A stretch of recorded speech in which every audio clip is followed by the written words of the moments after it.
Dando continuidade, eu gostaria de convidar para falar um pouco sobre trauma, doutor Alexandre Luiz Bittencourt, diretor técnico do EU, presente.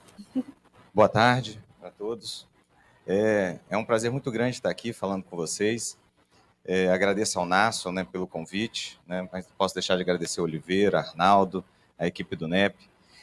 Para quem não sabe, eu também, assim como a Ariana, também vesti esse macacão, trabalhei por um pouco de tempo aqui no SAMU, né, 10 anos, e tenho, embora eu não esteja mais vestindo macacão, mas meu coração ainda é SAMU e tenho um orgulho muito grande de estar aqui e ver, né, como o SAMU tem crescido, como tem ampliado, e não só em distâncias ou em número, mas em qualidade. Então, vocês estão de parabéns e eu deixo aqui meu reconhecimento e agradecimento a vocês, equipe e a gestão do SAMU hoje. Bom, eu fui chamado para falar sobre trauma e certamente é algo que faz parte do dia a dia do SAMU, né? Não sei se hoje ainda, como antigamente, quando a gente tinha uma área de abrangência grande, poucas unidades e muito menos segurança nos acidentes, mas é algo que é presente no nosso dia a dia. Importante falar do trauma porque não faz parte do dia a dia, tem uma incidência enorme, mata muito, e não só em quantidade e número absoluto de óbitos, mas o trauma ele tira os anos potencialmente de vida da população. Então, é uma situação que mata a população jovem, em geral jovem. Quando se avaliam os óbitos, mais do que o número deles, né, se observar a idade da pessoa e a média de vida, a expectativa média de vida da população, se avalia os anos de vida perdido.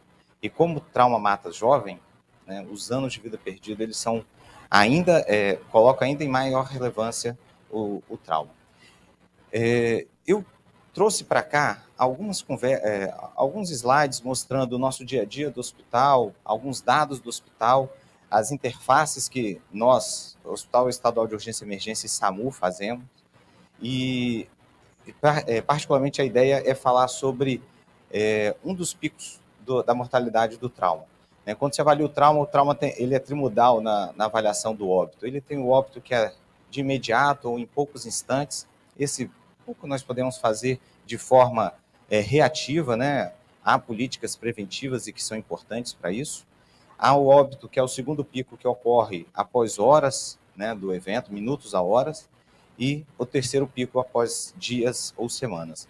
E eu queria me concentrar sobre algumas coisas que aconteceram nesse período que nós estamos ali no Hospital Estadual de Urgência e Emergência, para diminuir esse segundo pico, esse pico de horas, né, de minutos ou horas. E a gente entende que esse não é um trabalho feito isoladamente, né? Nem só o SAMU na rua, nem só o hospital. Na verdade, é um trabalho conjunto, né? E cada um com seu papel, cada um trabalhando alinhado com o mesmo objetivo, a gente consegue dar resultado.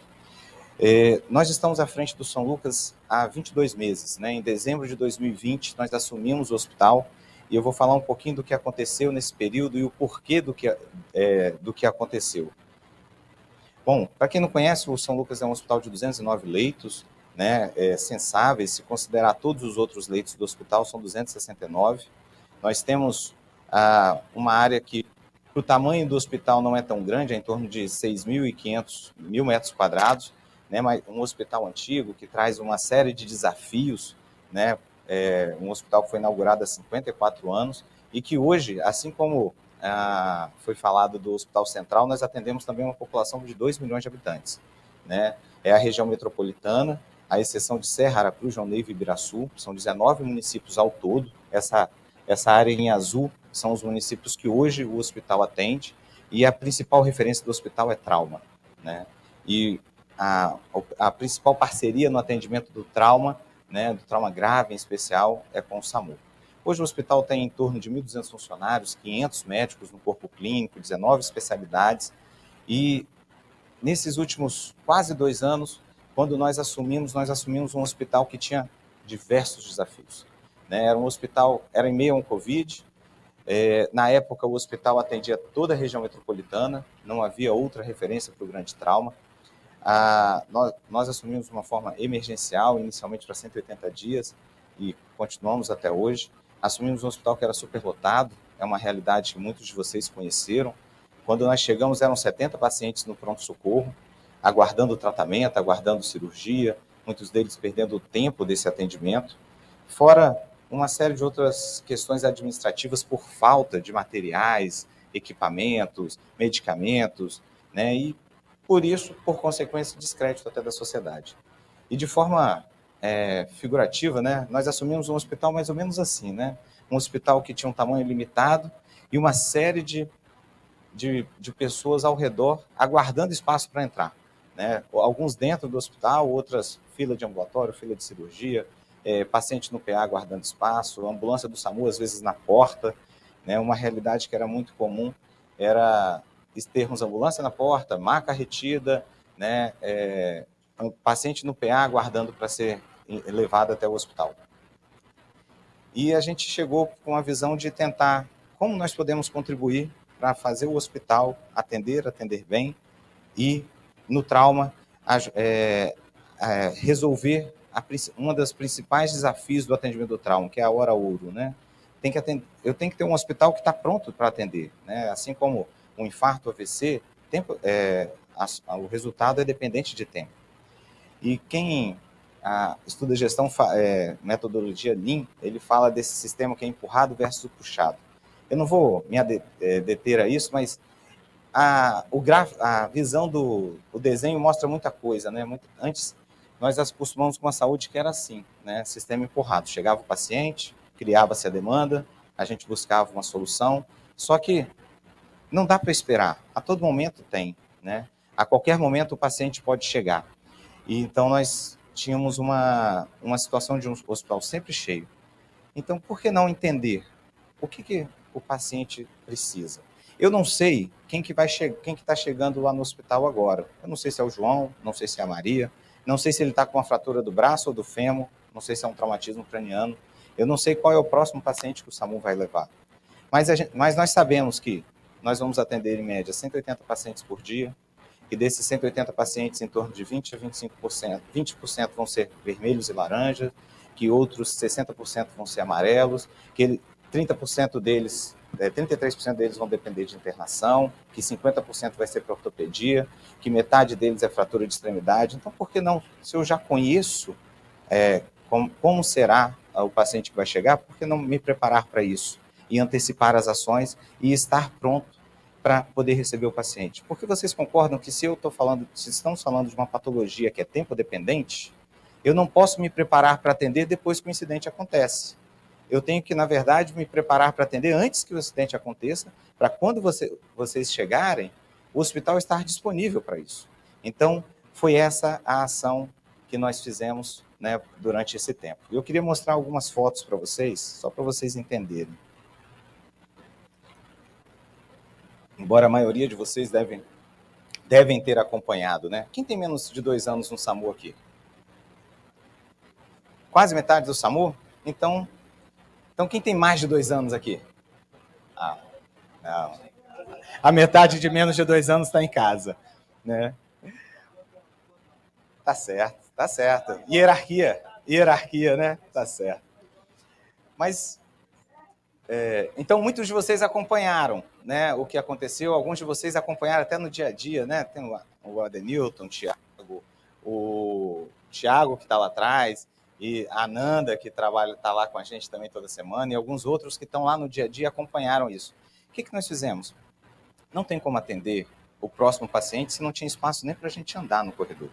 Então, a primeira ação foi organizar o serviço. Não existe atendimento humanizado com 70 pacientes no corredor do hospital. Então, nós organizamos. Meta número 1 foi conseguir atender a população que estava dentro do hospital para preparar o hospital para quem chegaria. Depois... Isso. Depois, fomos treinar o que a gente quer, como que a gente quer atender, né? Por onde o paciente vai entrar, o que você vai fazer, quem é a equipe que vai atender o paciente primeiro, como que vai ser esse atendimento, né? E sexta-feira foi muito triste o que aconteceu, mas eu estava dentro do hospital e pude descer para poder acompanhar as ações e tirando toda a tristeza do incidente que nós gostaríamos que não acontecesse, mas eu fiquei muito feliz de ver que eu pude ligar para o Arnaldo, para o Oliveira e falar, olha, nós temos uma sala de choque com 2 leitos equipados e preparados para atender. Nós tínhamos uma sala de trauma que tinha acabado de receber 2 pacientes que nós conseguimos de pronto dar o atendimento e liberar a sala com mais 4 leitos de sala de trauma. Nós tínhamos uma sala vermelha com 6 pacientes. Na ocasião, nós estávamos sendo suporte para a secretaria para uma outra referência do Sul. E nós conseguimos mobilizar esses pacientes e liberar 10 leitos de emergência e, de imediato, ter 16 leitos para possíveis 16 vítimas ou mais que precisassem, sem a necessidade de reter maca, sem necessidade de reter nenhum equipamento, né? E isso é garantir atendimento, né? Isso é preparar o ambiente para que, quando o paciente chegue, não tenha nenhuma outra discussão ou nenhum outro desafio que não toda a atenção concentrada para esse atendimento. Usamos a informatização não só para controlar aquilo que precisávamos fazer, resolver pendências, mas também para tentar ver o movimento e usar a tecnologia de forma preditiva para concentrar nossos esforços onde precisa de mais atenção e dar o melhor resultado. Está pertinho aqui, pode ficar tranquilo. E depois de algum tempo, né, de algum planejamento, de conseguir tirar os pacientes do corredor, melhorar o giro do hospital, conseguir reduzir o número de pacientes internados no pronto-socorro, nós conseguimos fazer algo que era sonhado desde o nosso primeiro dia: melhorar o local de atender o paciente grave. E isso é se preparar, né? Ter equipe, ter local e ter condições desse atendimento, né? O paciente já não precisa mais sair no meio da rua, como era antigamente, não precisa mais atravessar todo o hospital para uma sala de procedimento que não cabia toda a demanda, né? Antes, o hospital recebia, né, os pacientes, mas a gente não conseguia atender todo mundo porque não tinha espaço. E aí conseguimos separar, ter local adequado, separar uma sala de choque para o paciente politraumatizado, separar uma sala de trauma para o paciente que tem indicação e não concorrer, né? Se chegou um trauma, está em atendimento e chegou um politraumatizado, tem um local específico e tem tempo, né? Tempo para atender e tempo para desocupar a sala, atender o próximo paciente. E retaguarda como uma sala vermelha. E tudo isso foi planejado, desenhado, pactuado com a equipe, treinado com a equipe, e de forma que hoje nós pudéssemos garantir esse atendimento em tempo adequado. Só para vocês terem ideia de alguns dados, nós atendemos, nesses 22 meses, foram mais de 91 mil atendimentos. Um hospital que é de trauma, que é predominantemente cirúrgico, não tem solução que não passe pelo centro cirúrgico. Então, só para vocês terem uma ideia, embaixo a coluna branca, ela era um número de cirurgias ao mês feita anteriormente à nossa chegada. E em verde é o número de procedimentos cirúrgicos feitos após a nossa chegada. Então, nós saímos de uma média de pouco mais de 500 e esse ano estamos com uma média de 850 procedimentos ao mês, para conseguir, assim, fazer o hospital girar. Foram mais de 20 mil internações nesse período, né? O paciente que fica no hospital, ele fica porque precisa. Então, em vez de ter um pronto-socorro que antes tinha 100 pacientes com quase 3 dias de permanência, hoje nós temos um pronto-socorro que fica com 15, 20 pacientes com menos de 12 horas de permanência. A Denilton está aqui nessa foto? Não, a Denilton faltou esse dia, né? A Denilton é um dos grandes responsáveis por isso lá no nosso escritório de alta. Não adianta também atender o paciente, operar o paciente, dar alta e não cuidar desse paciente, porque senão ele volta, né? Então, resolvemos a nossa fila ambulatorial, a cirurgia que aguardava, e não existe resultado, né, na área da saúde que seja eficiente se ele não se refletir no usuário. Então, em vez de falar das técnicas sobre o trauma, da imobilização, do primeiro cuidado, eu preferi trazer algumas coisas para a gente refletir. Estar preparado, estar capacitado, né? Estar alinhado entre as instituições. Mas uma outra coisa que é importante por que não focar nosso cuidado no paciente? né? No que eu posso fazer de melhor para ele? Hoje nós temos um hospital que 98% dos pacientes saem elogiando ele, dizendo que ele é bom ou muito bom. E desses 98%, quase a sua totalidade, 83 deles, falam que o hospital é muito bom. Aqui eu perdi a conexão.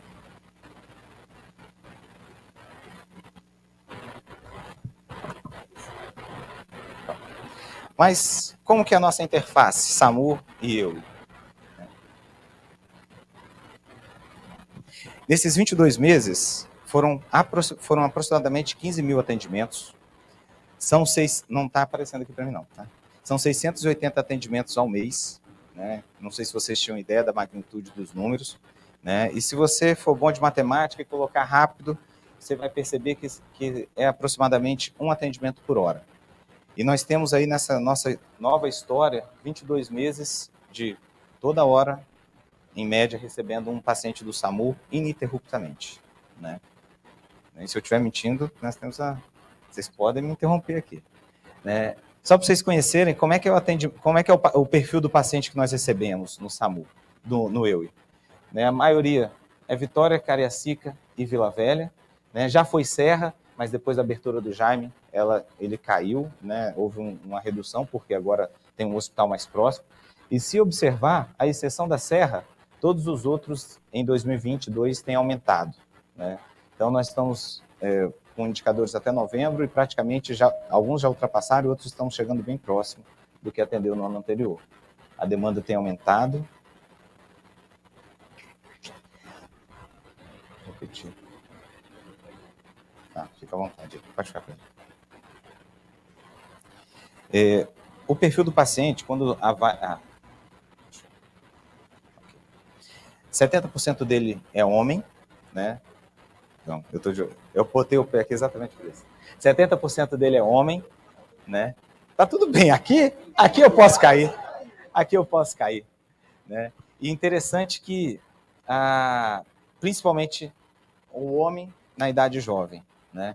E aí olha como as mulheres se mantêm constante ao longo da idade e como os homens saltam. O perfil é causa externa, né? 90% deles são causas externas, poucos clínicos, e o psiquiátrico é o paciente que tem um transtorno psiquiátrico, mas que está associado com uma causa externa também. 35% dos pacientes que nós recebemos são classificados pelo SAMU como vermelho e 61% como amarelo, na sua grande maioria. Especialmente o paciente da região metropolitana. Quando avalia o interior, essa relação se inverte, né? Muito mais vermelho do que paciente amarelo. E quando comparado o que o SAMU classifica com o que o hospital classifica, até para entender qual que é a assertividade dessa classificação, né? No hospital nós usamos Manchester, que tem uma cor a mais, que é o laranja. Então, são 35% de risco vermelho predito pelo SAMU e 26%, né, observado pelo hospital. 61% de amarelo, 70% de amarelo e os verdes 4%. E uma diferença muito pequena quando se entende que é um paciente que é um risco predito numa regulação por telefone. Então, uma taxa de assertividade bem interessante. Isso é muito bom para entender qual é o recurso necessário e como regular esse paciente. Aeromédico, né, no ano passado nós inauguramos o heliponto, né, que é o primeiro heliponto suspenso do estado, e dessa forma nós temos recebido de 2 a 12 pacientes por mês no hospital. Um número que tem crescido, né? Até novembro nós atendemos um paciente a mais do que no ano todo de 2021, então certamente já ultrapassamos e vamos ultrapassar no ano anterior, né? E em alguns meses percebe-se que eles são bem demandados, né? Então são 12 a 9 pacientes. E como era de se esperar, esse número é principalmente dos municípios que estão mais afastados da região metropolitana, né? O que faz o sentido de ter um transporte, né, por via aérea, terrestre. Dos desafios, o Nácio, acabou aqui, ó. Não estou vendo, não. Dos desafios, garantir esse atendimento na hora ouro do trauma, né? É uma patologia que mata, e se não der a atenção necessária no tempo necessário, nós teremos um resultado e um desfecho ruim. Um segundo grande desafio é a qualidade da informação, né? E nesse desafio nós já temos, né, algumas conversas e alguns alinhamentos que prometem mudanças para frente, né? Primeiro, o hospital precisava se colocar ao patamar de atender e garantir essa hora e garantir a continuidade da assistência que hoje o SAMU faz. Agora, nós estamos já conversando, por que não melhorar as interfaces entre SAMU e hospital? Por que não nos trocarmos informações, não só do paciente que vem, mas saber quem vem, como vem, qual a necessidade dele, antever ao máximo possível a necessidade desse paciente para que o hospital tenha tempo de se preparar para esse paciente, mas também, por que não mostrar para o SAMU e na linha de cuidado do trauma, contar, né, o que aconteceu com esse paciente. Dos 15 mil que nós atendemos, nós internamos 5.560 pacientes, 37%.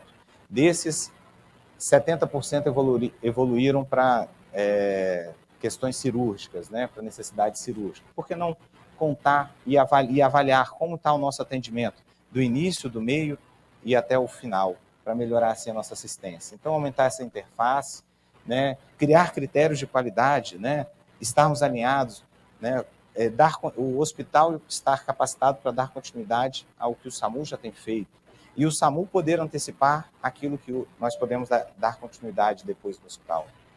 E, por que não depois, um registro unificado e, quando vocês atenderem um paciente, não saberem só o evento agudo, mas saber a história desse paciente, né? E, por fim, acompanhar o desfecho e poder, assim, cada dia mais melhorar e dar qualidade ao nosso usuário final, que é o paciente. Eu agradeço a atenção de vocês.